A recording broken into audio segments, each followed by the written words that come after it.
baby, I'm swerving from left to right. Left to right. You remind me of my favorite bourbon. Take 2 more shots, you know I'm swerving from left to right. All night. Would you call me old-fashioned if I kiss you in the rain in Manhattan? Oh, I can't wait until my lips are on yours. I can't help the way that I'm feeling. The way you look tonight is so appealing. Hold up, I need to pace myself. You're the bullet to my heart, I swear. I swear. Only took one shot. Only took one shot. The only thing I'll promise is I'll give you all I've got. Oh, you remind me of my favorite bourbon. Take a sip of you, baby, I'm swerving from left to right. Left to right. You remind me of my favorite bourbon. Take 2 more shots, you know I'm swerving from left to right. Yeah, look, alright. Now pretty bourbon brown eyes, can I grab you off the shelf? You sweet but you strong, I gotta have you to myself. I'm trying to let you know that you're the only drink I'm trying to pour. Girl, it's Dunson, aka the slurring bourbon connoisseur. And look, I had a couple, so you know I'm telling the truth. I don't settle for Kettle One, I don't settle for Goose. First we had a couple rounds just to see how it go. Now it's time to tap that barrel, girl, let's see how it flow. You got that caramel dripping, now I'm sipping. They can't take you straight, but baby, I'm built different. It feels different. Listen, you keep getting Dunson loose. You far from the jungle juice, but you keep it 100 proof. I don't need no Coca-Cola or no Sprite for you. And yeah, you good on the rocks, might put that ice on you. You got that Jameson, that Johnny, or that Jack, and you can miss me. I need bourbon in my life, cause baby, you my favorite whiskey. Come on.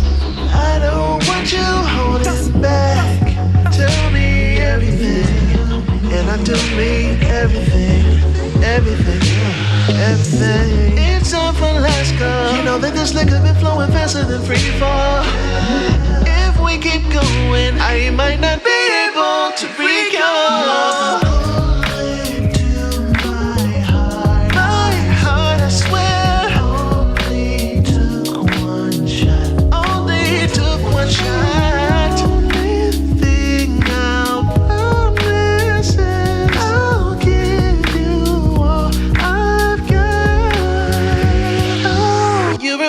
My favorite bourbon. Take a sip of you, baby, I'm swerving from left to right. Left to right. You remind me of my favorite bourbon. Take 2 more shots, you know I'm swerving from left to right. Oh, let the band play on, and they be playing our song. Girl, it's Dunson, aka the slurring bourbon connoisseur. And look.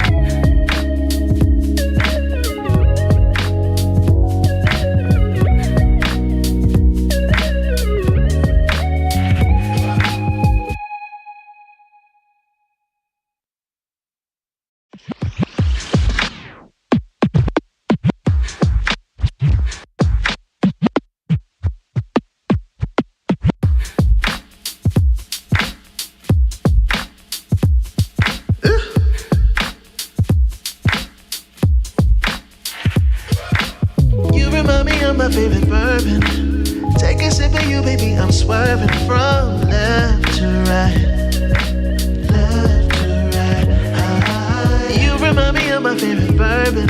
Take 2 more shots, you know I'm swerving from left to right. All night. Would you call me old-fashioned if I kiss you in the rain in Manhattan? Oh, I can't wait until my lips are on yours. I can't help the way that I'm feeling. The way you look tonight is so appealing. Hold up, I need to pace myself. You're the bullet to my heart, I swear. I swear. Only took one shot. Only took one shot. The only thing I'll promise is I'll give you all I've got. Oh, you remind me of my favorite bourbon. Take a sip of you, baby, I'm swerving from left to right. Left to right. You remind me of my favorite bourbon. Take 2 more shots, you know I'm swerving from left to right. Yeah. Look, alright. Now pretty bourbon brown eyes, can I grab you off the shelf? You sweet but you strong, I gotta have you to myself. I'm trying to let you know that you're the only drink I'm trying to pour. Girl, it's Dunton, aka the slurring bourbon connoisseur. And look, I had a couple, so you know I'm telling the truth. I don't settle for Kettle One, I don't settle for Goose. First we had a couple rounds just to see how it go. Now it's time to tap that barrel, girl, let's see how it flow. You got that caramel dripping, now I'm sipping. They can't take you straight, but baby, I'm built different. It feels different. Listen, you keep getting Dunton loose. You far from the jungle juice, but you keep it 100 proof. I don't need no Coca-Cola or no Sprite for you. And yeah, you good on the rocks, might put that ice on you. You got that Jameson, that Johnny, or that Jack, and you can miss me. I need bourbon in my life, cause baby, you my favorite whiskey. Come on. I don't want you holding back. Tell me everything, and I do mean everything. Everything. It's time for let's go. You know that this liquor been flowing faster than free fall. If we keep going, I might not be able to freak you.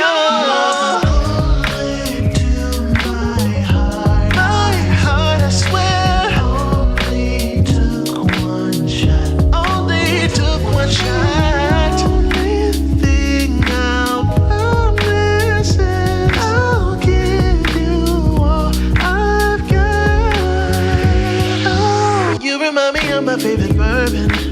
Take a sip of you, baby, I'm swerving from left to right. Left to right. You remind me of my favorite bourbon. Take 2 more shots, you know I'm swerving from left to right. Oh, let the band play on, and they be playing our song. Girl, it's Dunton, aka the slurring bourbon connoisseur. And look.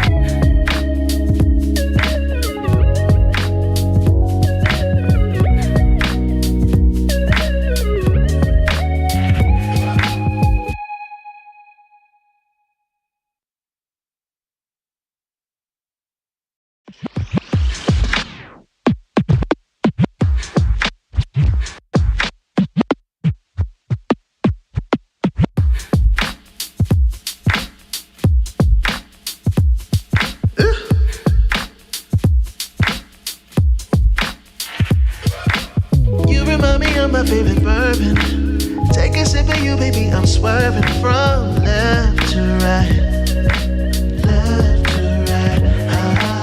You remind me of my favorite bourbon. Take 2 more shots, you know I'm swerving from left to right. All night. Would you call me old fashioned if I kiss you in the rain in Manhattan? Oh, I can't wait until my lips are on yours. I can't help the way that I'm feeling. The way you look tonight is so appealing. Hold up, I need to pace myself. You're the bullet to my heart, I swear. I swear. Only took 1 shot. Only took 1 shot. The only thing I'll promise is I'll give you all I've got. Oh, you remind me of my favorite bourbon. Take a sip of you, baby, I'm swerving from left to right. Left to right. You remind me of my favorite bourbon. Take 2 more shots, you know I'm swerving from left to right. Yeah. Look, alright. Now pretty bourbon brown eyes, can I grab you off the shelf? You sweet but you strong, I gotta have you to myself. I'm trying to let you know that you're the only drink I'm trying to pour. Girl, it's Dunton, aka the slurring bourbon connoisseur. And look, I had a couple, so you know I'm telling the truth. I don't settle for Kettle One, I don't settle for Goose. First we had a couple rounds just to see how it go. Now it's time to tap that barrel, girl, let's see how it flow. You got that caramel dripping, now I'm sipping. They can't take you straight, but baby, I'm built different. It feels different. Listen, you keep getting ducks and loose. You far from the jungle juice, but you keep it 100 proof. I don't need no Coca-Cola or no Sprite for you. And yeah, you good on the rocks, might put that ice on you. You got that Jameson, that Johnny, or that Jack, and you can miss me. I need bourbon in my life, cause baby, you my favorite whiskey. Come on. I don't want you holding back. Tell me everything, and I do mean everything, everything. It's time for let's go. You know that this liquor been flowing faster than free fall. If we keep going, I might not be able to recall.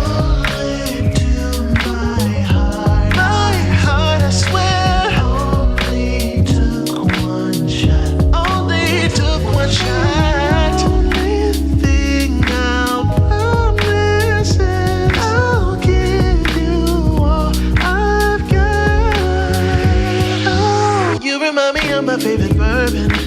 Take a sip of you, baby. I'm swerving from left to right, left to right. You remind me of my favorite bourbon. Take 2 more shots, you know I'm swerving from left to right. Oh, let the band play on, and they be playing our song. Girl, it's Dunson, aka the slurping bourbon connoisseur. And look.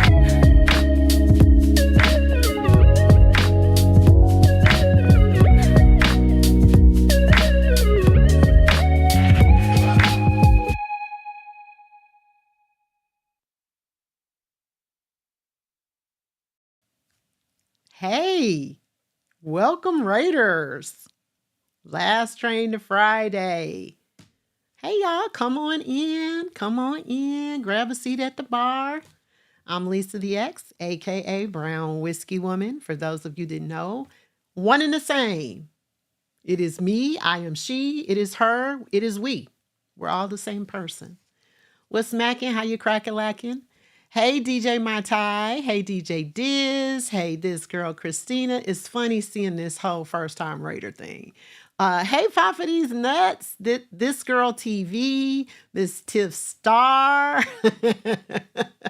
I know, like I've elevated Miss Tiff Star, right? I've elevated. Yeah, who else is in here? C Love. Hey London, I didn't get a chance to say hey to you and to DK and to Stormy officially on the mic. How y'all doing? What's going on? Happy Thursday. Again, come on in and have a seat at the bar. Hey Miss Shelly, hey DJ LaFemme, the gym, which I love your name. I love that handle, by the way.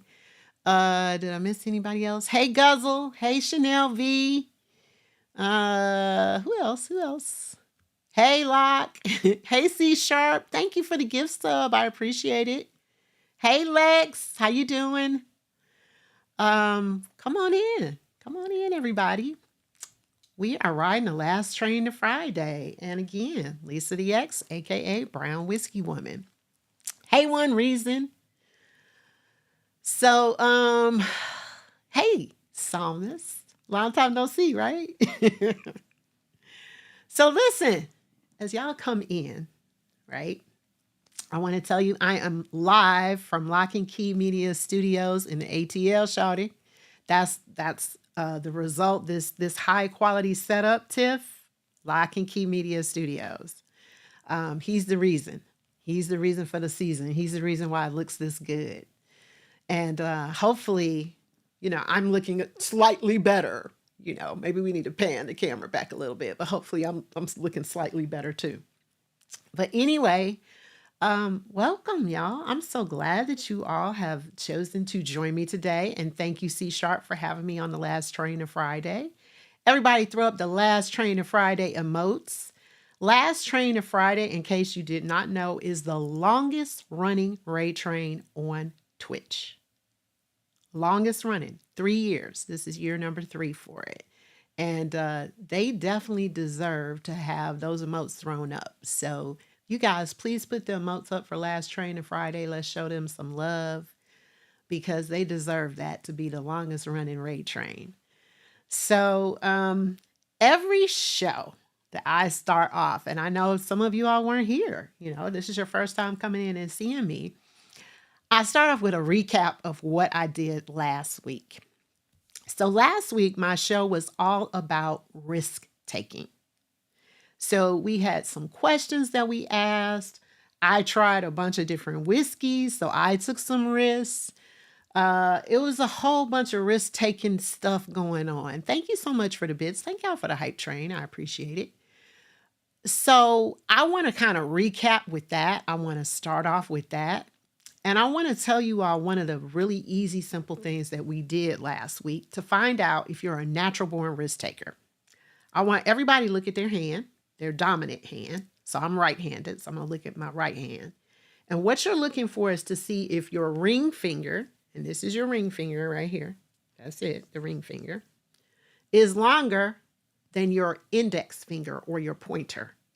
If your ring finger is longer, that's what you're looking for. That means that you are a natural-born risk taker, according to science. It means you got more testosterone in the womb. This is applicable to both men and women.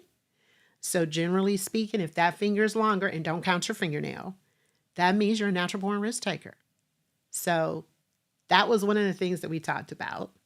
And then one of the other things that we talked about was I am curing my own whiskey in a mason jar. I'm taking a risk. So let me show you what it looks like. Hey, Chakra Ashram, how you doing? Okay, so someone says, that's me. I'm a risk taker. See, y'all are my people. Y'all are my people. Mine is too. My ring finger is longer. So supposedly that means that we're natural-born risk takers. If they're about the same size, that's an indicator that you have more balance in your life. And if it's shorter, I guess that means you're not so much a risk taker. I guess that's what it means. And you can be a risk taker in some areas and not other areas. But anyway. Hey, DK, how you doing? You said, who else's finger is that long? Papa, what are you talking about? Anyway. So I was talking about the risk taking. Look what I'm doing. Look. I am curing my own whiskey. See, it says age your own whiskey on there. And look at the date. I started curing this September 15th, 2022. You said double. Okay, Papa, I'm not messing with you. So, how I'm curing this is what it started off. It started off clear. It was moonshine, basically. I put a clear liquor in here. And can you all see those blocks of wood? Those are pieces from a barrel. Those are staves from a barrel. The staves from the barrel are what give whiskey its flavor and its color. So this started off perfectly clear. I've been aging it, tasted it after maybe about 10, 15 days. Tasted pretty damn good. Tasted it last week. Tasted even better. And I'm going to taste it again. For you all. I'm going to taste it. So first of all, when you smell something in the whiskey world, it's called nosing. So I'm going to nose it right out the mason jar. It got a kick. I already can tell you it's got a kick. So what I smell a little bit of cinnamon, a little bit of like a hint of maybe chocolate in there. It has kind of a leather sort of textile type smell, if I could describe that. Something like that. Yeah. Hey, Tally the DJ, how you doing? So I'm going to pour a little bit up. And I'm going to taste it. So it cured a week longer than last week, right? So this is some brown whiskey woman whiskey. So you all have my cheers emote. That's a free emote for anybody in here. So let's put up the cheers emote. And I say cheers to Last Train to Friday, Women's History Month edition. Let's drink up.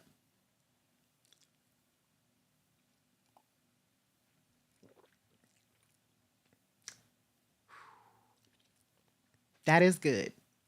I have no idea what the proof is because I don't have the equipment to proof it. I have no clue. But it's strong, real strong. Gave me the Kentucky hug, which is that burn you get as it goes down the throat. That's what they call it officially, the Kentucky hug. So that was some brown whiskey woman whiskey. Cured in a mason jar. Anybody out there got a basement and some barrels and they want to let me, make some whiskey? Let me know. Whisper me. Call me. Hey, RL Breezy, how you doing? RL Breezy, were you in here when I was drinking my own whiskey here? This is it. Again, want to show it to you. That's some Brown Whiskey Woman whiskey. There you go. That's what it looks like. And those are chunks of a barrel in there. And that's what ages the whiskey. So that was my risk-taking venture last week. Thank you for the bits, Miss Two Star. That was my risk-taking venture last week. But this week, we did a pivot. We did a little bit of a pivot. All right. So we were supposed to do Viewer's Choice, but I decided since I was on Last Train to Friday, we should do the Women's History Month edition, which I was going to do at the end of the month. So that's why we're doing that this week. Now, before I get into all of that, I want to encourage everybody in this room to please follow me on YouTube. Brown Whiskey Woman has a YouTube channel, and I'm trying to get that rolling. I'm actually live on YouTube right now. So I would really appreciate if you would go over to YouTube and follow me, but stay over here on Twitch and watch me. But please give me a follow on YouTube, Brown Whiskey Woman. Thank you, Locke, for putting that up. I really appreciate that. And it is pinned at the top too. I appreciate your following, your support there. So again, we did a pivot, Women's History Month, and we're going to do the Viewer's Choice at the end of the month. And Viewer's Choice is all about recipes that you all submit to me, things that you would like to see me make. Anybody in the room is welcome to whisper me and send me a recipe. Please keep it brown. That means rum, cognac, or whiskey of some sort, because I do not drink the clears. And I love y'all, but I'm not going to drink the clears on this show. It is the Brown Whiskey Woman show. So if you have a recipe that you want me to try out, send it to me, whisper it to me, and I will make it on the Viewer's Choice show. So we're here to celebrate Women's History Month. And I thought that I would start off. I have some videos for you guys. I have a slideshow, some more videos. I'm actually going to make a drink. I am going to make a cocktail for you and then talk about what I got coming up next. Hey, Big Stove, how you doing? Talk about what I got coming up next. And then we're going to get on out of here and we will be rating to DJ Mai Tai. But let's start talking about some facts, some discussion on women in whiskey, right? So let me read these facts to you guys because I found this to be really interesting. One thing that I really love about doing this show is how much I learn. And even though I'm an executive bourbon steward, and I guess, for those of you who don't know, that's a fancy name for a person who has actually studied the art of whiskey, bourbon specifically. I drank a lot of bourbon. I had to taste a lot of stuff. And then I had to take a test. And I had to pass the test with at least a 93% percentile.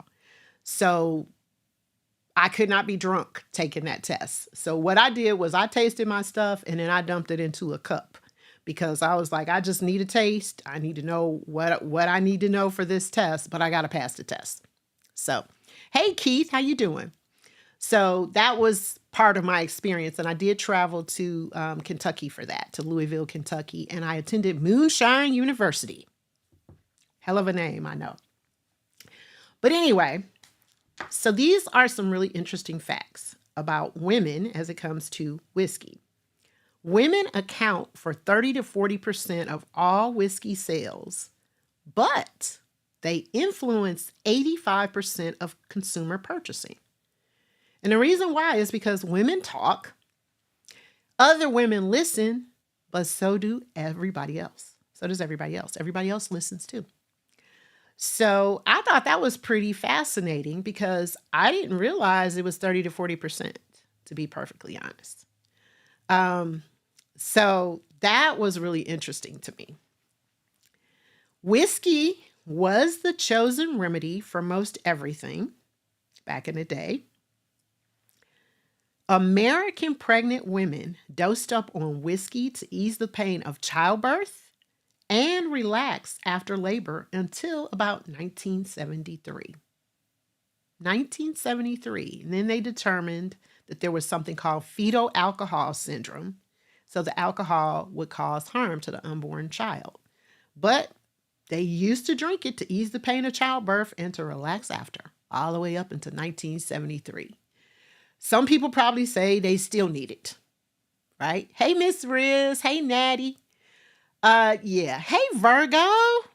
919. That's my sis right there. How you doing? I ain't seen you in a minute, girl. How you been doing? So, I mean, I think that's kind of interesting that it took until 1973, I guess, for research to sort of put those two things together, that maybe it could be linked to birth defects or some other things that would have to do with deficiencies in terms of childbirth or the birth of the child. But yeah, it took them that long. But they used it for everything, for coughs, for colds, for flu. And I guess that's where the whole hot toddy thing comes from. And anybody who's ever been sick knows that hot toddies do actually work. They actually have some real moxie to them when you're not feeling good. Hey, DJ Molly Party. Great set earlier. I was listening in and I enjoyed your set very much. So during Prohibition, this is another interesting fact. Women ran the show. It was said that female bootleggers outsold the men 5 sales to 1. 5 sales to 1. That's pretty profound. And I have a video that I'm going to show you all that's going to touch upon this a little bit.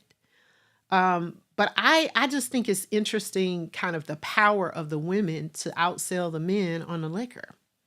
And like I said, the video is going to talk about that a little bit. It'll explain a little bit more about why that was. Probably the answer is kind of obvious because, come on, we women, right? We can sell stuff. We can sell stuff. So we're gonna watch that video in a minute. But did anybody in here? Did you all know those things about kind of, women in whiskey? I found all of those to be interesting. I knew the one about Prohibition. I knew the one about the bootleggers. But I did not know the one about the 30 to 40% on the whiskey sales, but in influencing 85%. Didn't know that one. So that one was kind of news to me. So really interesting. So I have a video that I want to show you all. And the video is called Her Story because it is basically her story, her history. And I guess it's like a combination of those things. But it's going to tell you a little bit about how women fit into the whole whiskey world. So let's take a look at that. Yeah, 73. That is surprising. But let's take a look at that video. Booze wouldn't exist without women. Or, as Bob Marley would put it, no woman, no dram. So why is the booze industry such a sausage party? This is a brief her story of women distillers, or as we call them, the Distilladies. Before we embark on the journey with female Walter Whites, Lady Escobars, and witch hunts, make sure you subscribe and click the bell button. Ready? All right. The distilling industry may not exist at all were it not for one incredibly smart woman. She lived around 2,000 years ago, and she was called Mary the Jewess. Now, Mary was a real Walter White of her time, except she tried to create gold instead of meth. In her alchemistic endeavors, she invented a 3-armed instrument called the tribicos that's still used in chemistry labs. Why is it important for our story? Because it's the granddaddy of a pot still, the essential apparatus for making whiskey. Fun fact, while most modern distilleries use steam to heat the still, Glenfiddich, Glenfarclas, and Macallan still use direct fire from beneath, basically following the design of Mary the Jewess. No Mary, no classic Scotch. Throughout most of history, it was rural women who distilled booze. Since it involved recipes, cooking, and waiting, it was considered a woman's job. But the shift eventually came, and it was ushered in by superstition and steam.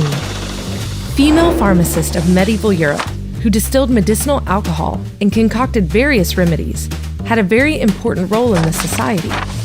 But when the Inquisition came unexpectedly, men decided that women who can conjure healing spirits were black magic witches who had to be burned at the stake. 80,000 lady distillers met that fate. Oftentimes, a mere vial of spirit was evidence enough that they were dealing with a hex. That quickly pushed wise and competent women away from the craft. On the other side of the pond, however, distilling didn't mean you're a witch. It meant you're perfect to hitch. When 18th century guys courted the single ladies, hooch-making skills were almost required. And in more sketchy areas of society, they meant hard cash. Prostitutes were making and selling booze in addition to bosoms, and in New York alone, they saw an annual profit of $2 million during the 1850s. But when steam brought industrial revolution, booze making moved from homes to factories and suddenly became a man's job. Early 20th century was still a man's world, but it would be nothing without a woman. During the unholy period of Prohibition, cops weren't allowed to stop and frisk women, so mobsters took them along on their rum-running missions. Gertrude Cleo Lithgow even went solo. Hagan McTavish, a British liquor supplier who employed her as a stenographer, recognized her wits and sent her to the Bahamas to supply booze to America. With the perfect combination of wit, charm, and connections, she created a web of smugglers, bringing the best imports from all over the world to the dry American land. She was known as the Bahama Queen, and even befriended the fellow smuggler Bill McCoy, while managing to avoid jail multiple times. When someone talked trash about her merchandise, she pushed a pistol in his ribs and threatened to shoot him. Her slogan was, after all, "Everyone knows that my liquor is the very best." Fun fact, the Bahamas exported 12,000 gallons of liquor to the US in 1917. But when Cleo took the reins, the number jumped to 250,000 gallons. Even though women have been crafting spirits for millennia, they were excluded for quite some time. Booze advertising towards women has only been legal in America since 1987, while the first TV ad ran deep into the 90s. But times, they are a-changin'. The last decade saw women become distillery founders, master distillers, master blenders, and brand ambassadors. Portland, Oregon boasts an all-female distillery, Freeland Spirits, while Isabelle Capri of Cognac Goutier created 2 cognacs that both became the best in their category in 2015. Oh, and science is on the ladies' side. Research shows they're more adept at identifying aromas and flavors since they have 50% more olfactory neurons than men. Seems like women really smell better. Cheers to all the female pioneers of booze. Here's to you, ladies.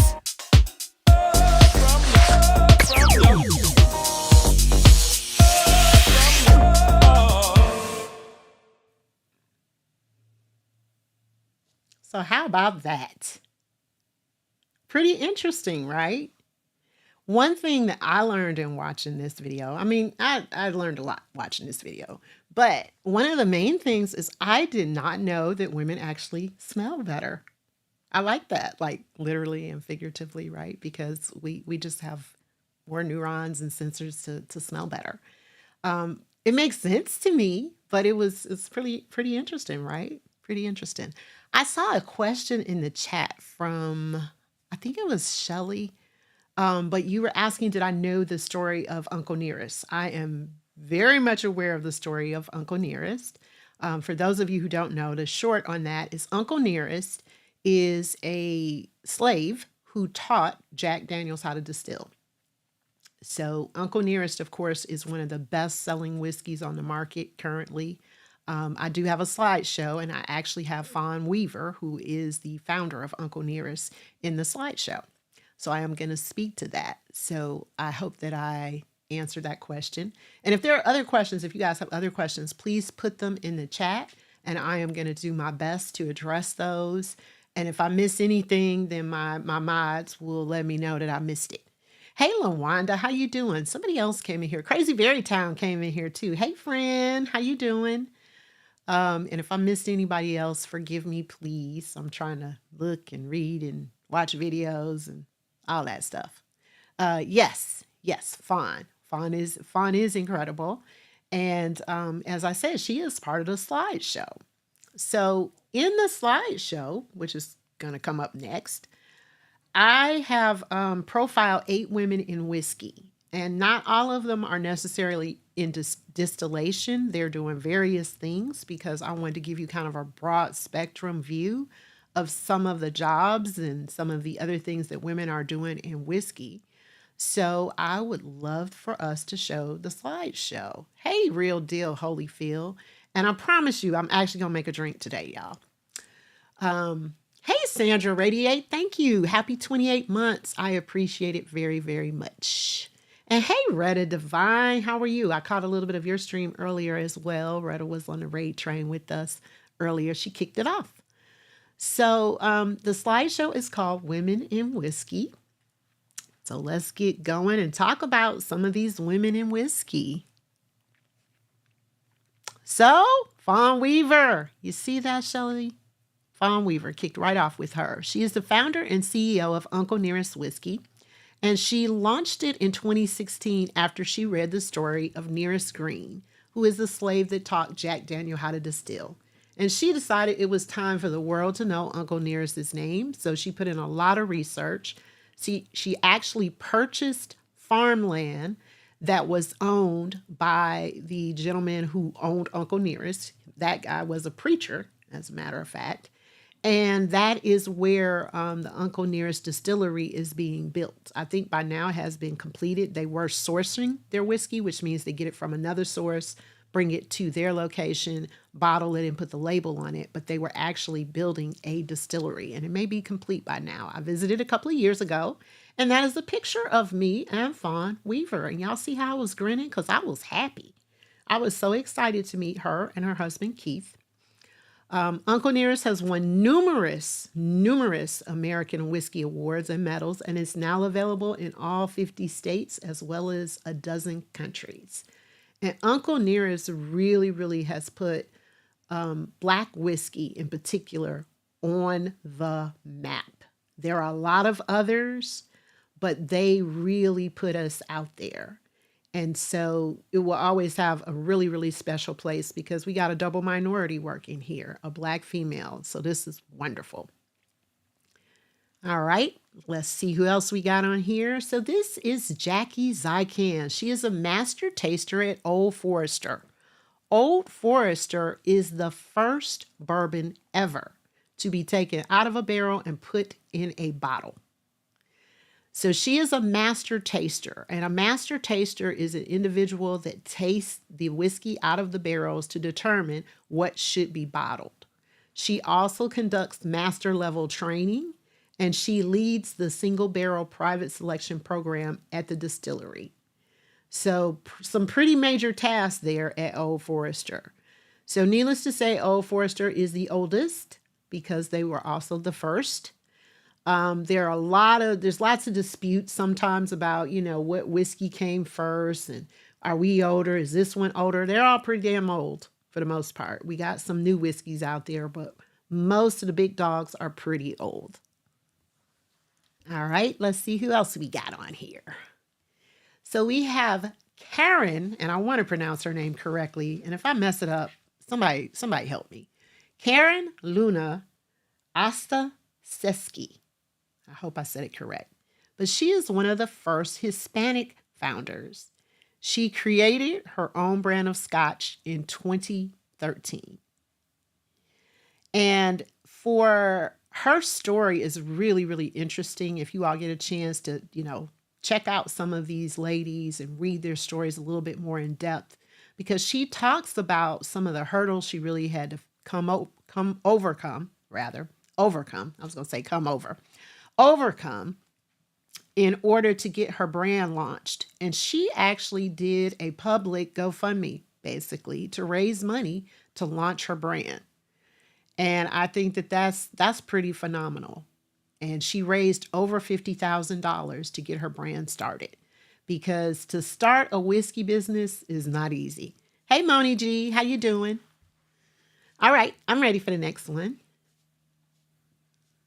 So this is Samara Rivers. She is the founder of the Black Bourbon Society, founded in 2017. She is a chief bourbon enthusiast, founder. She's an executive bourbon steward. She is a podcast co-host, and she's a writer for a magazine called Bourbon Zeppelin, which is very, very influential in the bourbon community. If you like whiskey, if you like bourbon, that's one of the big magazines that you would like to read or like to be a part of, because it has such great information about things coming out new. And she is a writer for that. The Black Bourbon Society actually started right here in Atlanta. It's been going strong for a minute there. You see, founded in 2017. I am a part of the Black Bourbon Society, and they host a buble. I said buble. Thinking about Michael Bublé, not him. They host a boule. I'm going to get it right. They host a boule around Labor Day in Kentucky every year. I think maybe they skipped a year or two during the pandemic, but they're back. It is my plan to attend this year in August. As I said, it's the end of August, trailing over into Labor Day. And they have all types of tasting events. They have classes, they have parties, they have private tours, all types of wonderful things happen during the boule. But then they do have local events where they have tastings and different things that you can come out and be part of the society for. There is a membership fee for you to join and be part of it, but it is a great, great organization.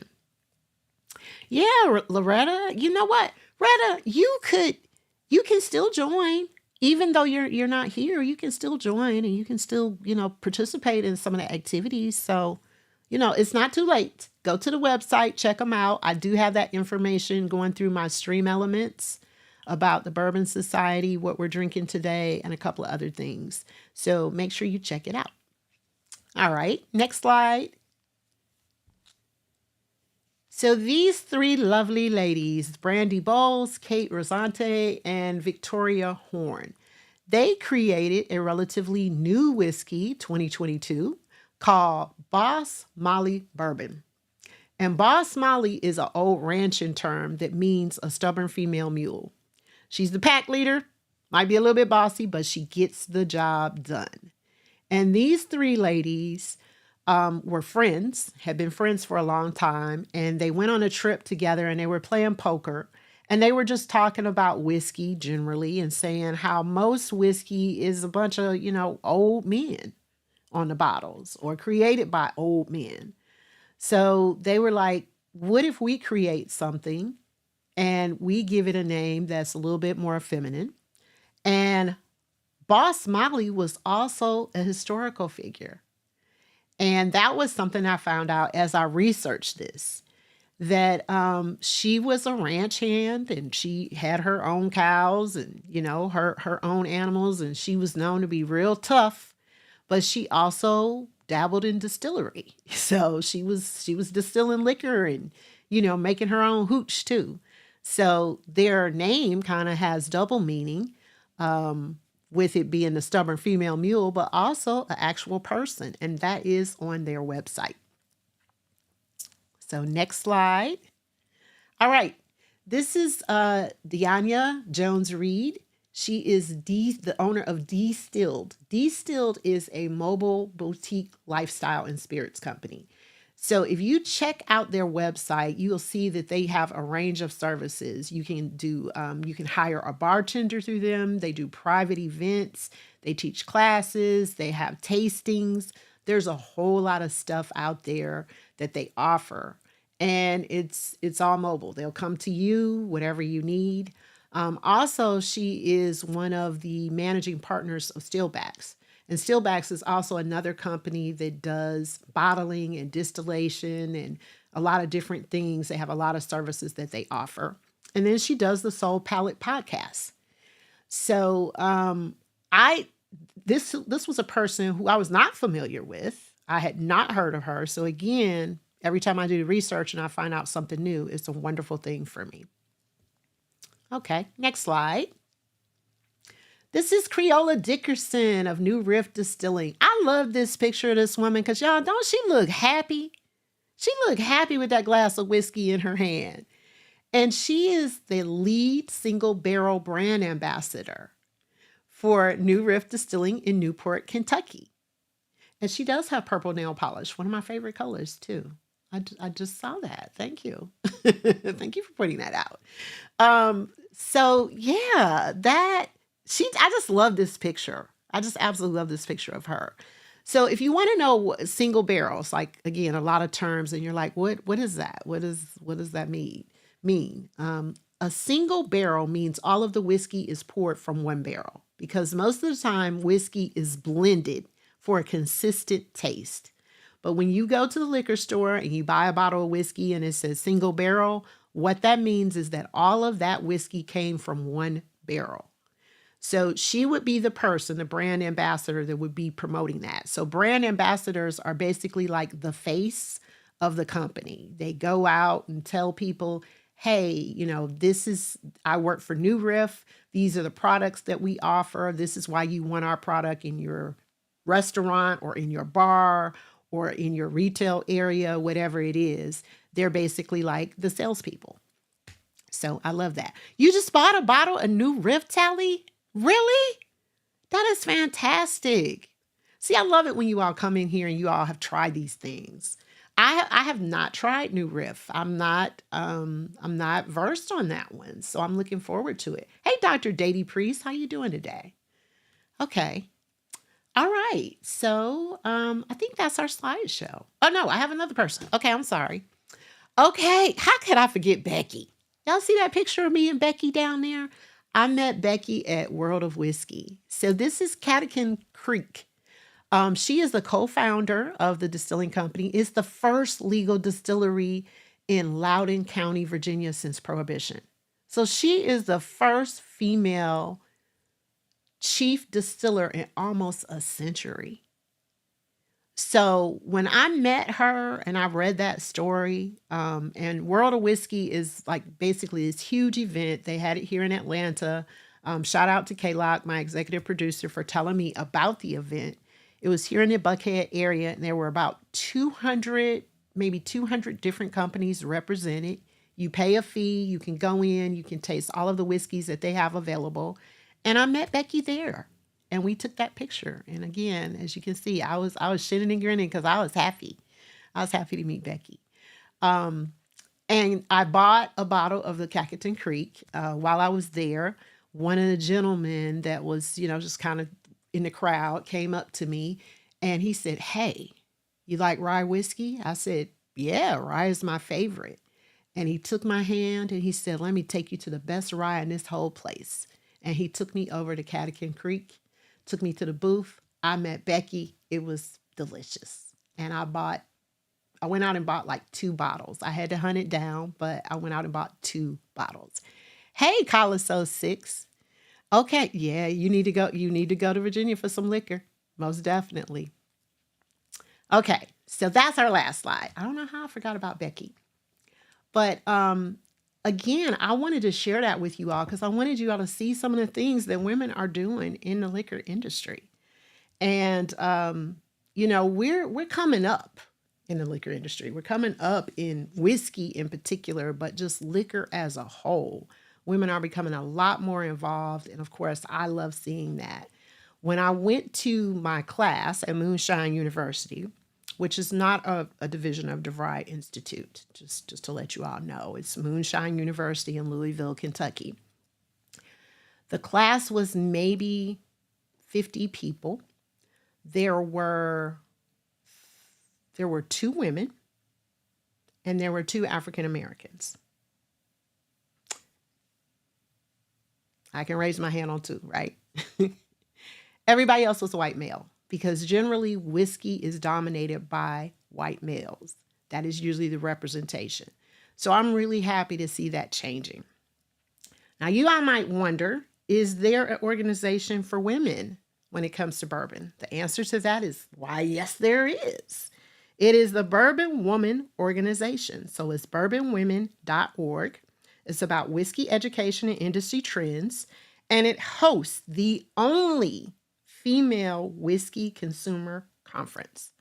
They have 16 branches. They do have one in Atlanta, and one in California, Chicago, and many other areas. So again, I am really, really happy to see that. Hey, Diva, be safe driving. But thank you for stopping in. So, I mean, again, that I didn't know that they hosted the only female whiskey consumer conference. I knew of them. I was aware of them. I'm not a part of that one yet, but I will be. But the only one. And it's called a symposium. So I like that play on words, a symposium. So they have their symposium at the end of August.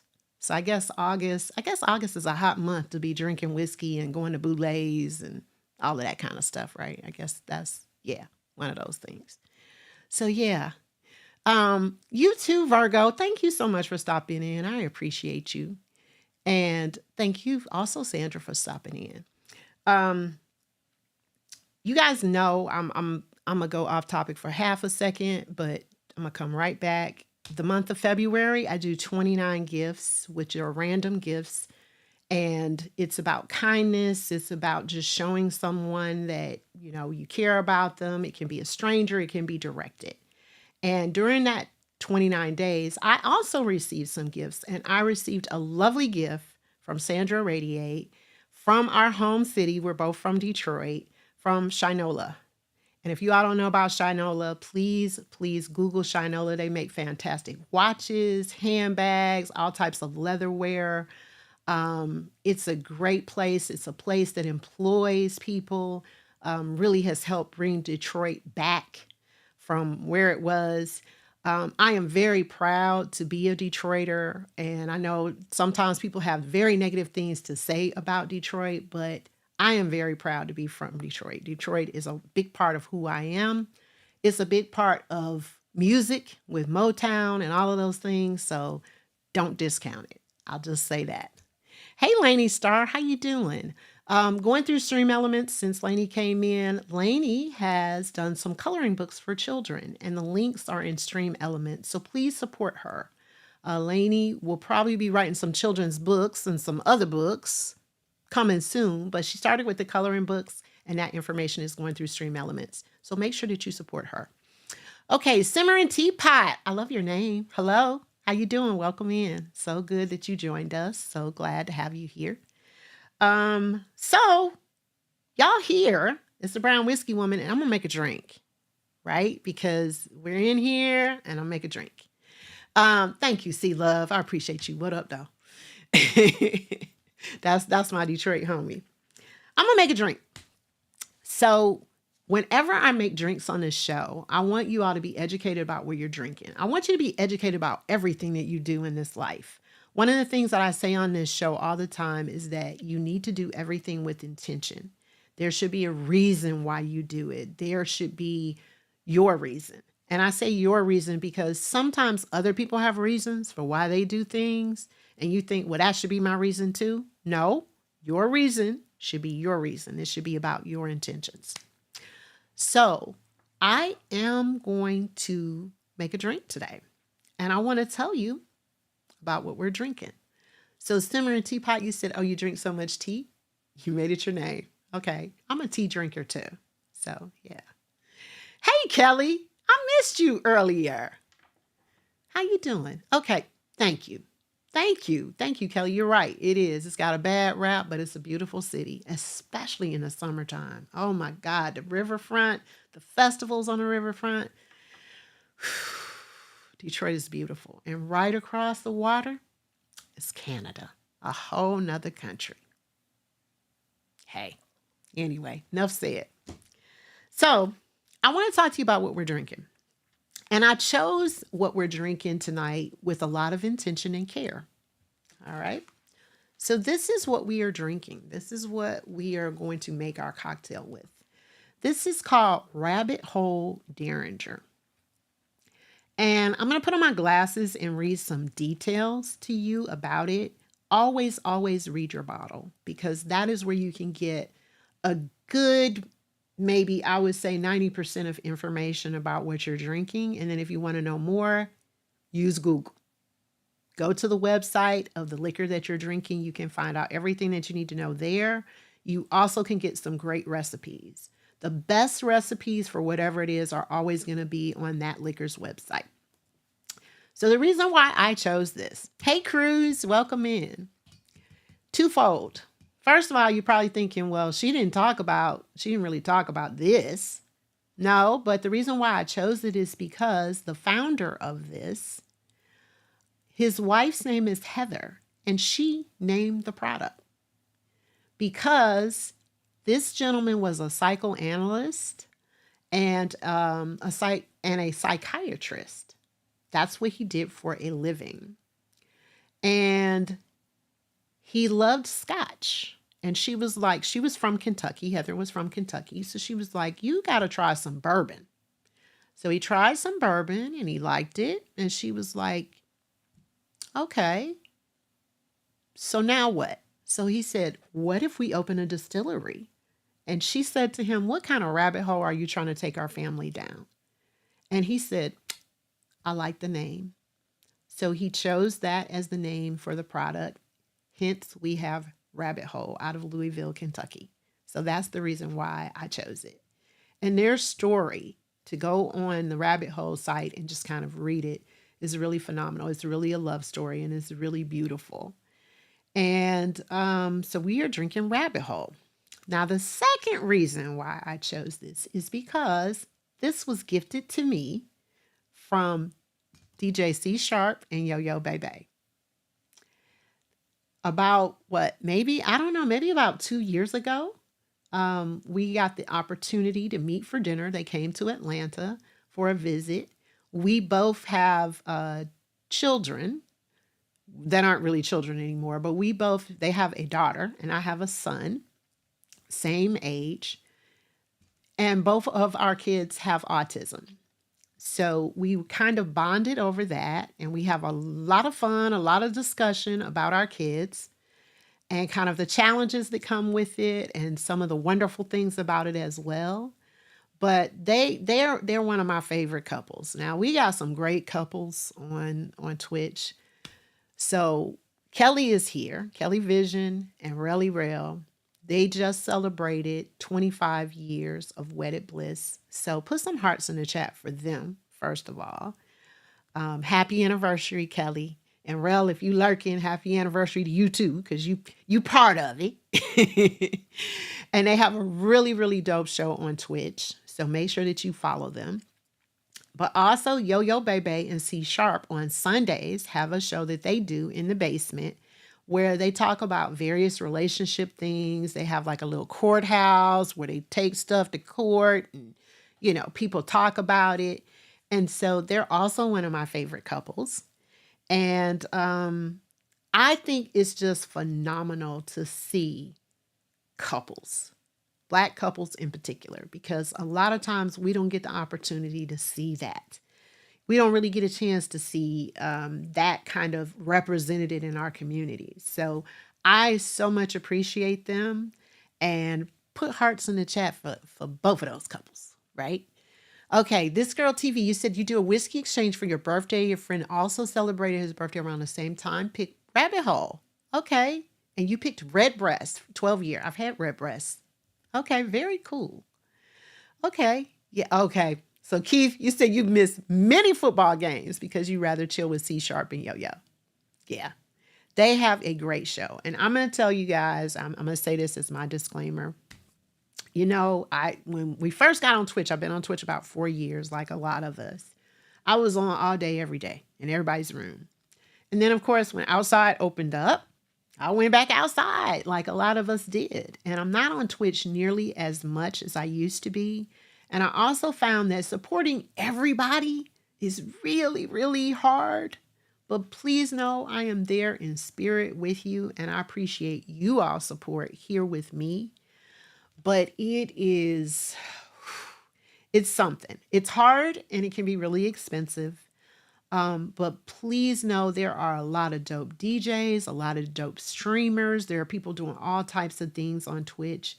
if you can tab them up at least, or give them a lurk, or stop by every now and again and say hello, it means a lot to us as streamers, a whole lot. So yes, it takes a lot. And then for me, I had to just choose some days where I just take the day off from Twitch. I also mod. So a lot of times after I mod, I got to close Twitch down because I got stuff I got to do. You know, I got a little dog and I got to see about my kids and my mom and my house and run the vacuum and just, you know, drink whiskey and do shit. So yeah, all of that's got to happen.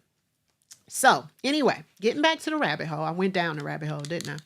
So getting back to the rabbit hole, I'm going to start by reading the front of it. So it is straight bourbon whiskey. That means it was aged at least 2 years in the state of Kentucky. It is finished in a PX sherry cask. So what that means is they aged the whiskey, they took the whiskey out of the barrel that it was in, and they put it in a cask that previously held sherry for what they call a finish. So that adds some flavor to it.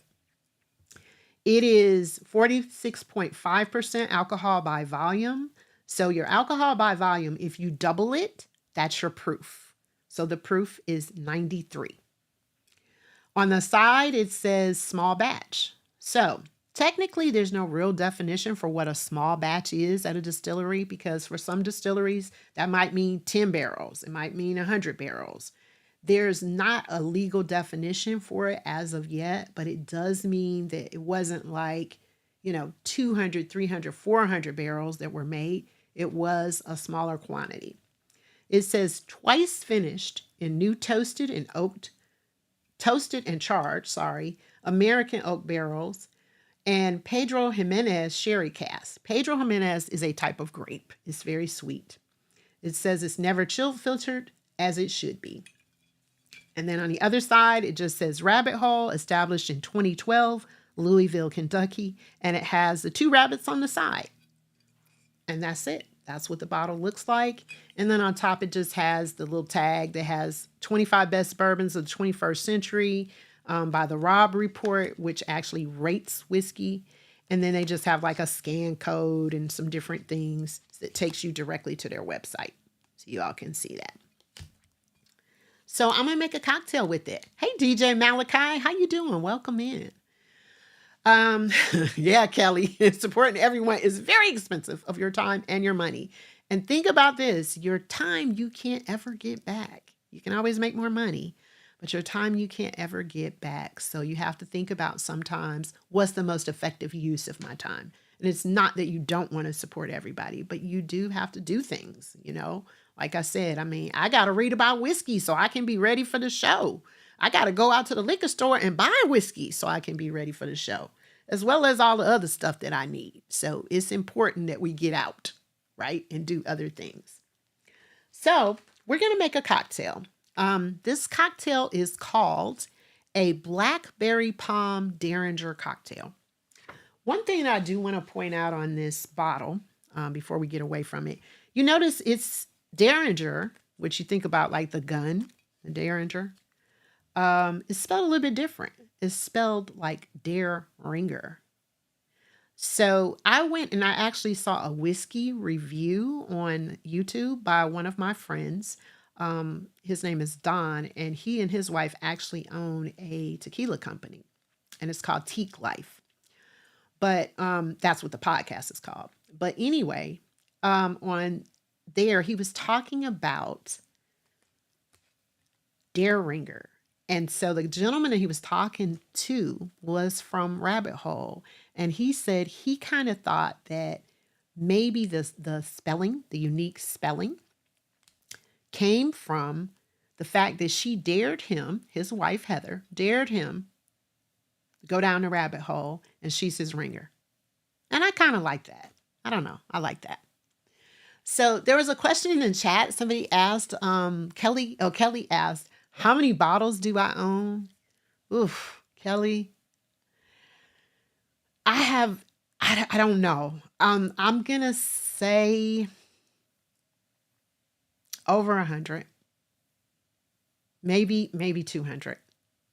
I own a lot of bottles. And of course, some of it, I'm drinking and replenishing because I have favorites, you know. And then for the show, of course, I have a lot of things that I buy and I'm trying it for the show. Now, what I tell people is if you want to try something, buy a miniature. If it comes in a miniature, buy a miniature so that you don't spend money on a large bottle of something you may or may not like if you're trying something out.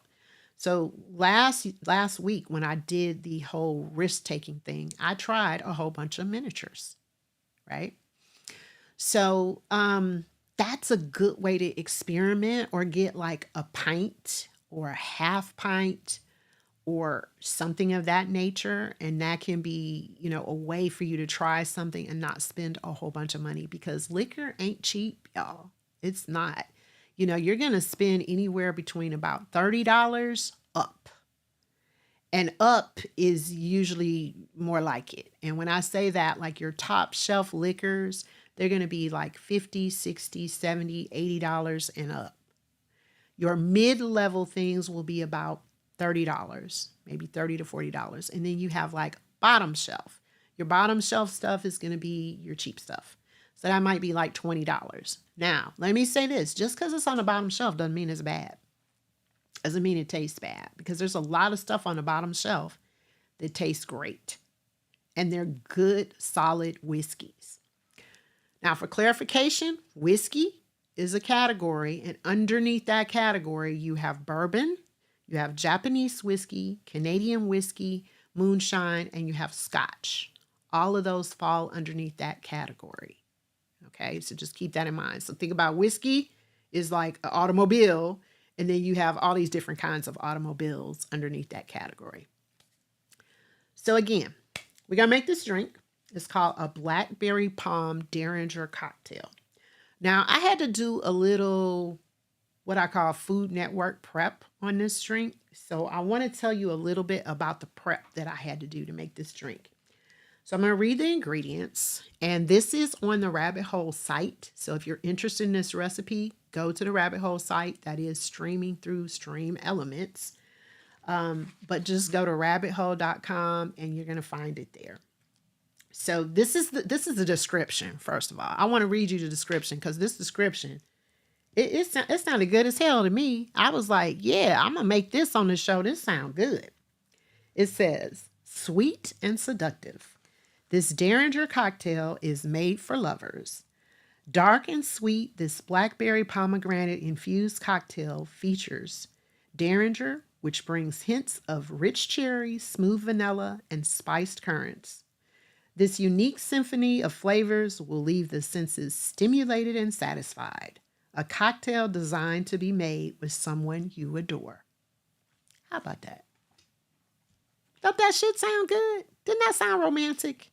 Like, I mean, if I had like one of those, types of voices, one of those, like Kelly kind of got that, that soft, sexy kind of voice, that, and I read that. Wouldn't that sound good? Maybe I need to have Kelly do a drop or something for me. But anyway, so let me tell you the ingredients.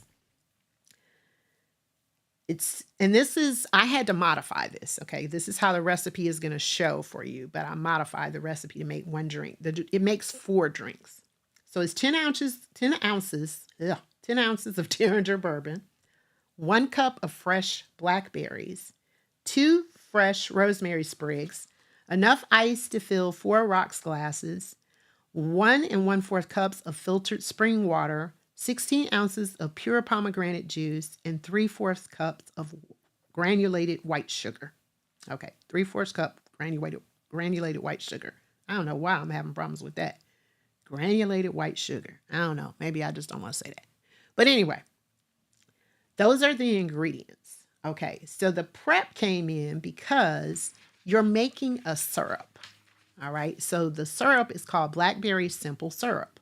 So that is blackberries, sugar, and water. And I had to heat that up in a saucepan over medium heat for about 15 minutes. And then it says reduce the heat if the mixture starts to boil. You remove it from the heat, you let it cool for about 10 minutes, and then you pour it through a mesh strainer into a mason jar. So that's what I did. And that's what it looks like. So I did that this morning before I came over to do the show. And then I put it in the fridge. So that was the blackberry simple syrup. Now, a lot of simple syrups you can buy. Just a basic simple syrup, you can buy it at Walmart. It's a couple of dollars in Walmart. But simple syrup is always sugar and water. So what made this blackberry was the blackberries. So there you go. But it's really, really easy to make. You can do that ahead of time, and then you can just store that. And like I have plenty of it. This again would be enough for 4 drinks, but I'm only going to make 1 drink because it's just one of me. It's just me, just one of me. Because Locke, he doesn't drink, so he not gonna get any. Hey, Funk Lord, how you doing? No, I did not have to muddle the berries. I just had to boil the berries this time. I boiled them on the stove. I didn't have to muddle them. So no, there was no muddling of berries this time. Only boiling of berries. That's what I had to do. All right, so I made my simple syrup and I modified the recipe so that I could just make it for 1 person. So I'm going to start off with my cocktail shaker. So this is just a basic bar shaker. And I am going to put some ice in it because I want it to be nice and cold. So I'm going to put a couple of cubes in there. And then it says I add my palm. Well, it says my pomegranate juice, but I have palm. Palm is like the only pomegranate juice I know of, really. I mean, I guess there's others, but I don't know about them. So I'm just going with the palm. So since I modified this to me for 1 drink, I'm going to put 2.5 ounces. So I'm going to use my jigger. If you have a jigger, this will come with a basic bar set. The top part of the jigger is 1 ounce. The smaller part of the jigger is a 1/2 ounce. Now, if you don't have a jigger, don't sweat it. Just use a measuring cup or a measuring glass. That'll work too. Doesn't really matter. But I'm going to use my jigger because, you know, I'm trying to impress y'all and be fancy and shit. So, yeah. Okay. So I got my palm ready. But I'm going to start off with my bourbon. And you know what? Even though I've tasted this before, because I say this all the time, if you want to know what something tastes like, taste it neat. So I'm just going to pour a little bit. I'm going to put it to the side. I'm going to nose it. What does it smell like? I definitely smell the grapes. I smell the sweetness of the grapes. That's the first thing that really kind of greets me. I smell a little bit of chocolate, and I would say grape cherry chocolate. That's kind of what I'm getting as my primary sense. And then I'm going to taste it. So this will be called a pour because I'm just pouring a little bit, and I'm going to taste it.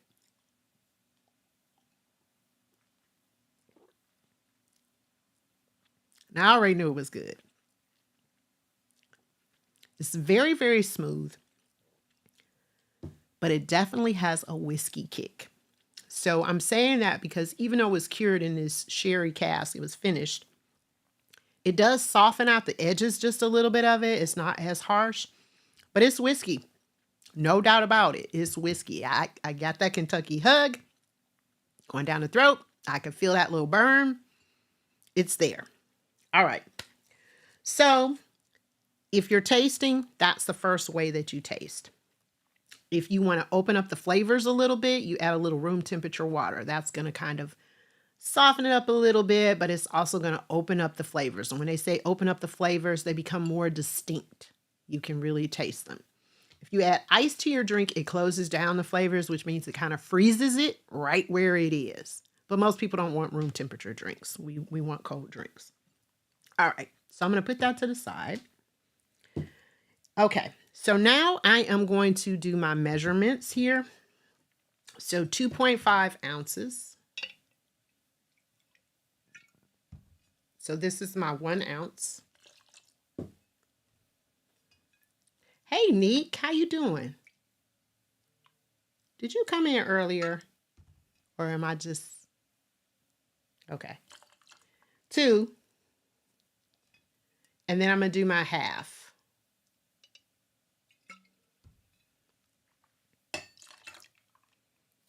And then the next thing is 4 ounces of pomegranate juice.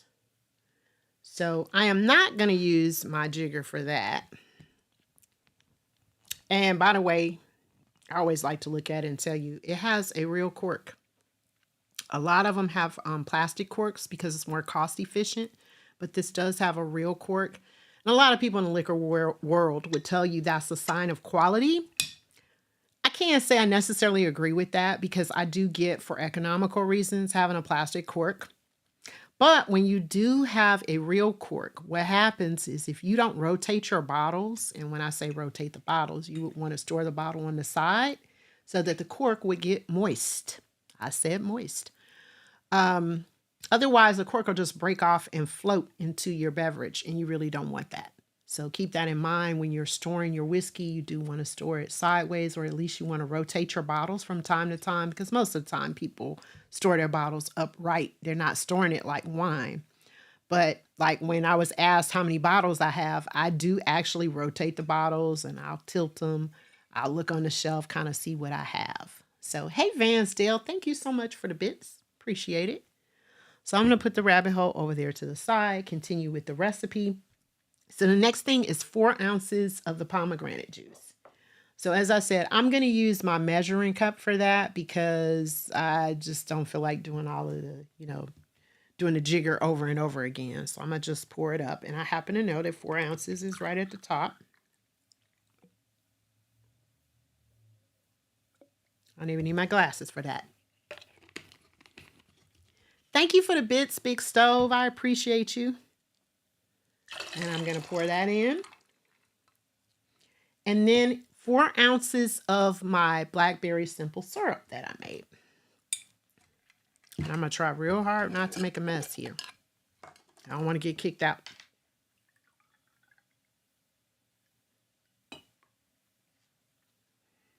That smells so good. Very pleasant. And look at these blackberries I found. Don't those look good?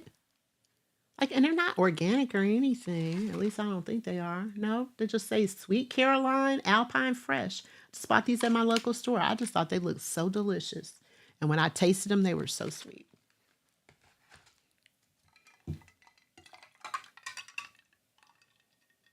Now, you don't have to add ice in your shaker. It's totally up to you. You can just put ice in your glass. But I like for my cocktails to get chilled. Hey, Fudge, how you doing?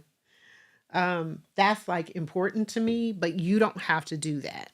And if you're following a recipe, it may say add ice to the shaker. It may not say add ice to the shaker. It may just tell you to add it to your glass. I'm actually going to do a little bit of both.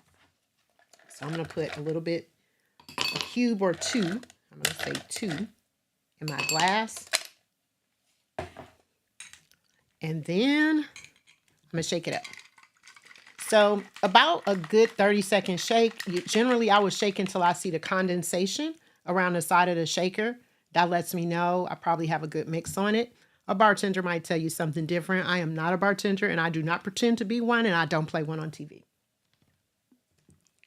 And then I'm going to pour that up. It looks lovely.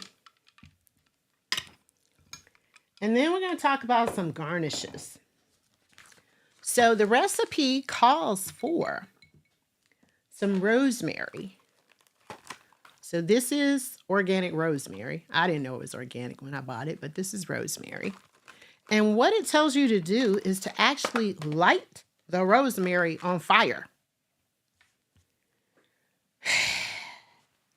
We're going to see how that's going to work out. I'm going to take a long sprig, okay, because I don't know about this. A lot of times when it tells me to do stuff like this, I try it out at home first. I didn't. Y'all seeing this live in person, so. And there go the lights. Y'all, I can't make it through a show without the lights going off on me. I cannot. Okay, and if you sub to me, you have the light emote. Just turn off the lights on me too, since he did. Yeah. Fire Marshal Bill cometh. Woo. Okay, I almost made it, Lord. I just got hot. Wait a minute. Hold on. I got to get my Muffaloo for the King fan. I was not prepared. There we go. Woo! Nobody fan like Muffaloo for the King with the funeral home on the back. Nobody. This is the Ritchie Funeral Home in Asheville, South Carolina. Woo! Okay, I just had a flash. All right. Okay, I'm about to light it up though. We're about to see how this gonna go. Neat said, clap on, clap off. So this is rosemary. So what I'm thinking, and I'm gonna tell y'all, I don't know. Okay, I might be totally making this up. So y'all just rock with me, roll with me. What I'm thinking is when I light this on fire and drop it in a drink, because it is rosemary, it's gonna give it like a little smoke or charred taste. Oh my gosh, Natty, thank you so much for the subs. I appreciate you. But I don't know. And listen, we got an ice bucket over here. If y'all see me drop let me put this ice bucket over here. We about to be ready. Let me move the paper. Cause I don't want no mishaps. I'm not trying to get kicked out of my real good liquor spot here. Okay? I am not. All right. So let me put some stuff to the side here. All right. So here we go. We're gonna be prepared in case this see the stuff I do for y'all. I'm gonna just say. So I'm gonna light this on fire, and then I'm gonna drop this in this drink. Okay. If not, it's gonna be dropped in this bucket. So here we go.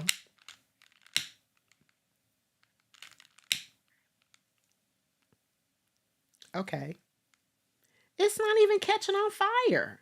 I guess I'm just supposed to char it. Okay. I am disappointed. I was ready for some excitement. Okay, I guess I'm just supposed to char this a little bit. I don't know. See, they fooled me. Okay, my lighter don't want to work. It didn't want to catch on fire. It did not want me to catch this on fire.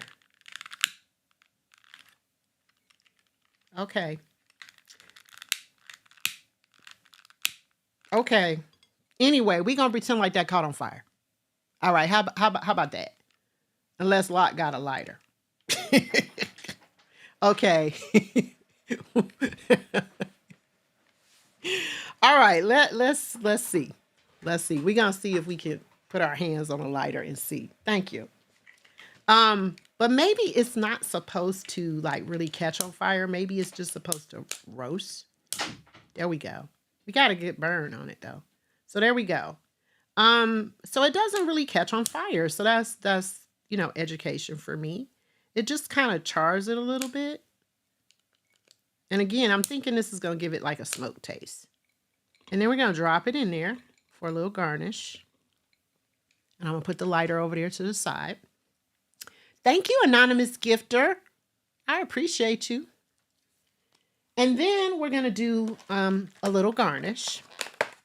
And I'm going to tell you all, I'm not huge on garnishes.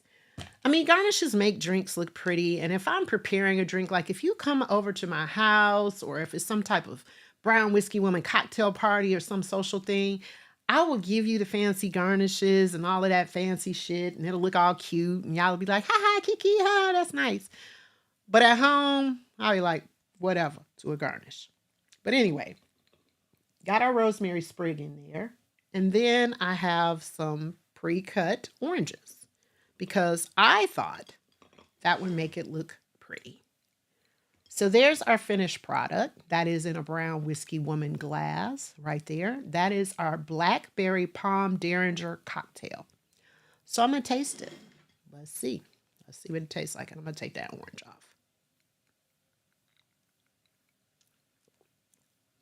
Ooh, this is good. Okay, and the rosemary, the charred rosemary, I can actually taste that. It did add a little smoke flavor to it. So I see why they gave it to me as a garnish. I can taste that. This is very, very smooth. I can taste the distinctive flavors. I taste the blackberry. I can taste, I definitely can taste the whiskey. I can taste kind of that sherry finish. I can taste everything. I can taste the pomegranate. I can taste the rosemary sprig. Everything has a very distinct flavor, which means this is a very well-balanced cocktail. That's basically what it means. So yeah. Hey, Brown Eyes, how you doing? This is good. So on a scale from 1 to 5, I always rate on a scale from 1 to 5. Drop that orange in there. I'm going to give that a 5. Very, very smooth. The blackberry and the pomegranate together almost creates like a cherry flavor to it slightly, which is great for me because I'm allergic to cherries. But I'm kind of getting the robustness of cherry, but it's with blackberries and with the pomegranate. And the pomegranate is not overpowering because sometimes pomegranate can be really, really strong because this is 100% pomegranate juice. And you know, it can have like a bitterness to it. So Kelly asked if I was posting the recipe. It is on the Rabbit Hole site. If you go to the Rabbit Hole site, and that is going through Stream Elements, the recipe is there. And it is called a Blackberry Palm Derringer Cocktail. If you all want to whisper me and you want the exact name of it, I am happy to give you that. You can whisper me either at Brown Whiskey Woman or Lisa the X. I will tell you, I respond to Lisa the X a lot faster because that's usually how I'm on Twitch. Hey, the Hype Girls United. How you doing? I know who you all are. How you doing? So yes, but very, very good. I like it. And actually, I dropped the orange in there because I'm thinking once that orange soaks in that a little bit, that's going to be really good. I'm really impressed at how much I can taste the rosemary because I was, you all know I was real apprehensive with this lighter and lighting it on fire and all of that. It's good. It really, really adds something to it. Not to mention, I can smell the rosemary. So, you know, a lot of what you're tasting when you're drinking something is what you smell as well. Those two things go hand in hand. So, one of the things that's said on the site is that it would be very well paired with chocolate. So, what do I have? Chocolate. And I have what I deem to be the best chocolate ever. This is Ghirardelli. This is dark chocolate. So, a lot of people say Godiva is one of the top chocolates. And Godiva is good, don't get me wrong. But I also bake. Ghirardelli. This is the one, y'all. This is the shit. This is the one that you want. Okay, for baking. I think just in terms of having chocolate, or if you were going to buy somebody some chocolates, this is the one. This is the one that you want to have. So I can see this very well paired. So I'm going to take a little bit of the chocolate. Oh, it's hard. And then I'm going to sip some of the drink.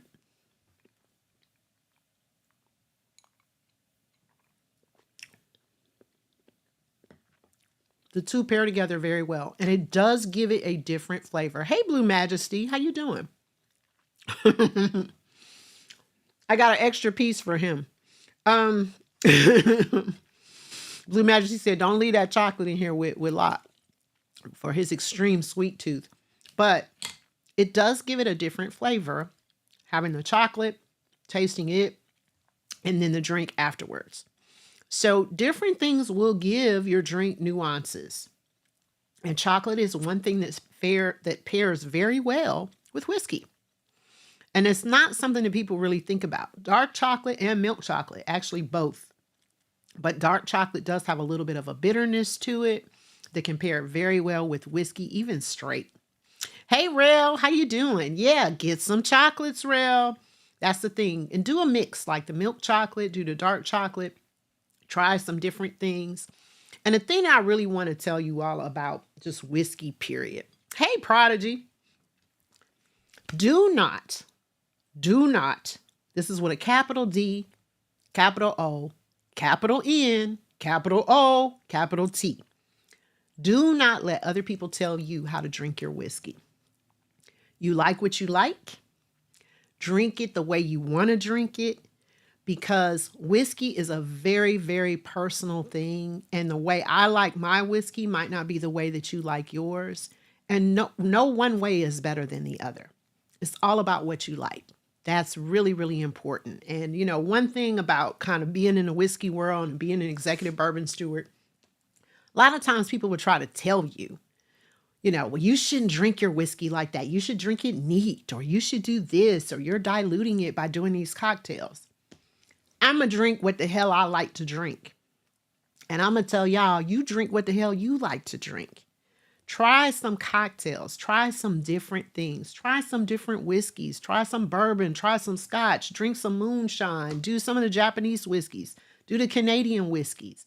There is so much out there for you to experiment with. I do say try it neat first, then do a cocktail or add to it. If you like pineapple juice, add pineapple juice to it. Drink what you like. And please don't let anybody whiskey snob you or whiskey shame you into drinking something else. Okay, so we have a video that I want to show you guys. Yes, take risks. That is hilarious with some grandmas. And I do want to roll that, and then I want to tell you guys what I got coming up next, and then we're going to get ready to get out of here. So yes, let's take a look at that video. I hope y'all get a kick out of this like I did. I will admit I probably have something to drink every day because I like a glass of wine.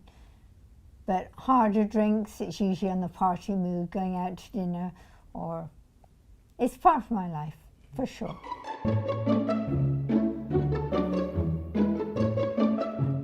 Well, I don't drink that much. I used to drink a lot, but I guess sometimes holidays and stuff, a little drink here and there, but not excessive drinking.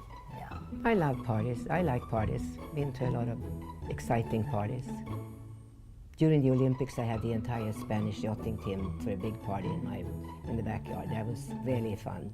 Spaniards, you know, ay. I don't really drink. No. No. Did when I was younger. Oh. What's your favorite drink, or what used to be your favorite drink? I used to drink scotch and water. Vodka martini.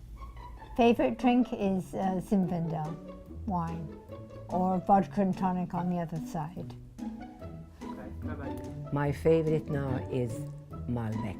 The moment of truth is arriving. What do you I didn't think bring it my is? glasses here. Oh, I tell you, it says ignite the night. What you have here is smooth whiskey with a fiery kick of red hot cinnamon. Oh, tastes like heaven, burns like hell. What happens next is up to you. Well, I like cinnamon. I don't know about the burning Wow. like hell part. Well, you're gonna burn it. You want to try it, Ari? It's a good indication. Oh yes, look at that label. You can pour. Then you can say there's a hole in the middle. Okay, I will pour, yes. Here, I'll give you your swig first, Ari. No, easy What on do it. you mean easy? I haven't even poured it yet. Just No, take, not All that right, much. take a shot. No, that's enough. Is that enough? Oh, Okay. yes. Let me take I'm a not going look. to take that much. Well, take a drip and take it. Here, Okay. I'll give you some of mine. No, you took no, more. I don't want it. Just You this. poured more in mine. Well, than yeah, you yours. get drunk first. Well, my sniffer might have gone because I don't smell anything too strong. Quite It has a pleasant. distinct smell, actually. Maybe it's the balls. Sure, dearie. Not bad.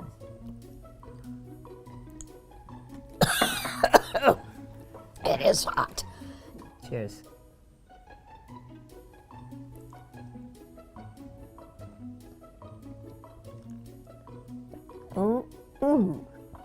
My God. Very fiery. Woo! Cinnamon. It kind of tastes like a medicine type thing. Like a cinnamon hot medicine going down. That'll warm your belly, that's for sure. Gosh. Whew. That's actually, it tastes very nice. Try it. I'm scared Oh, for now with God's all sake. that. It smells good. It does. It's a little too hot for me, but what do you think?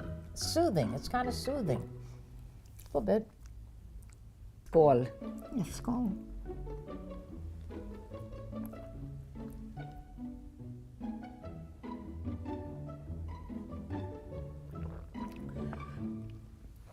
Hua, Bessie.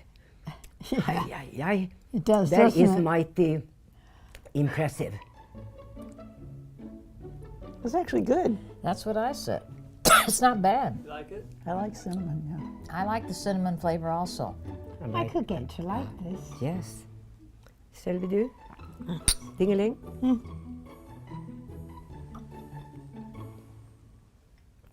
There wasn't much I don't left think of I mine. could do that big gulp. I'd have to take in dainty little sips. Too much, and I I think we have to go out and dance now. Big bowl going all the way down. Ignite the night. Mm-hmm. I don't have a date. No, neither do I. What a waste. Oh well, I can't be affected by that little sip. Mm-hmm. Do you want any more? You're welcome to have more if you want more. No, this just. Yeah, I'll fine. take one more. Okay. Okay. I'm not difficult to please. No. I'm not easy either.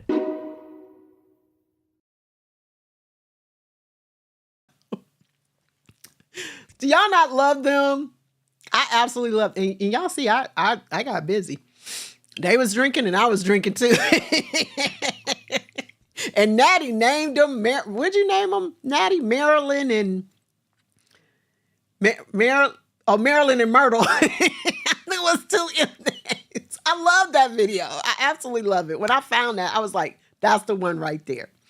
So real quick, we have one other video really short, and I want to show you guys this because I feel like this video is so stereotypical about what people often, what women often think about whiskey and what people often think women would be like when they drink whiskey. So let's take a look at that real quick, and then we'll get out of here in just a few minutes because this one's funny too. Grandmas take the cake, though. What was the second part? I'm drunk.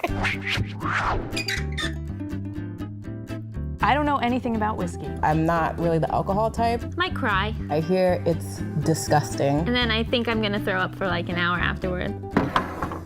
This is a Jack Daniel's Tennessee sour mash. Sour and mash don't sound appealing to me. It's a cute design. I feel like this is a good brand. I don't know. I feel like this is like a man's drink. Because people talk about it a lot, I have high expectations for this one. Is that enough? It's gonna get me fucked up.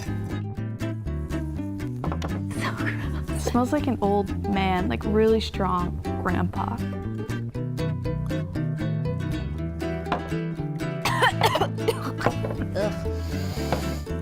It was so horrible. It has an awful aftertaste. It's like really old apple juice. It went down pretty smooth though. Not as bad as vodka. Well, I would take whiskey over vodka any day. Something to it, Jack Daniel's. That being said, I can feel it burning in my stomach right now. Yeah, I'm glad that I did it because I actually think, because sometimes I would like to be drunk, you know. I think if I had to do it, I would maybe do whiskey followed only by ginger ale. I don't want to peer pressure people into trying whiskey because that's not the sort of person I want to be, but do it. I think it's better than other things. But, you know, hold a glass of water and tell people it's vodka. That's what I do. Really strong apple juice, right? Anyway, so I just want to thank you all so much for tuning in, for following the Raid Train, for tuning in to me. I love each and every one of you. I thank you so much for being here. Go out, drink some whiskey, try some stuff, take some risks. This is drink number 2 for me. And yeah, this is a good ass drink. I will be back next Thursday. It will be my St. Patrick's Day show, and I will be talking about Irish whiskey. My show all is about whiskey edutainment. See, I'm not drunk, I promise. Whiskey edutainment and fun and antics, and we cuss and talk shit and just do 8th grade stuff. So let's get out of here. We're about to go over to DJ Mai Tai. Please stay for the raid. Love y'all. Bye.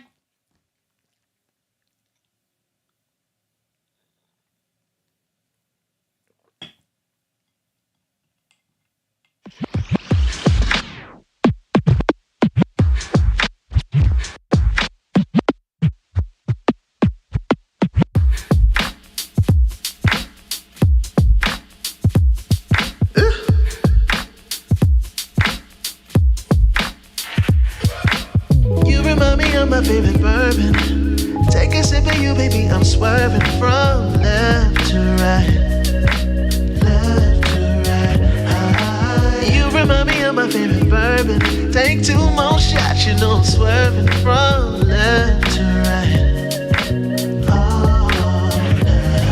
Would you call me old-fashioned if I kiss you in the rain in Manhattan? Oh, I can't wait until my lips are on yours. I can't help the way that I'm feeling. The way you look tonight is so appealing.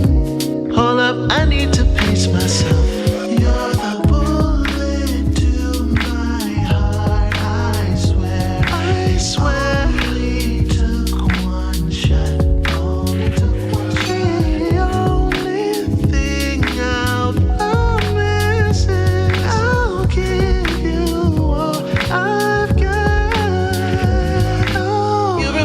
My favorite bourbon. Take a sip of you, baby, I'm swerving from left to right.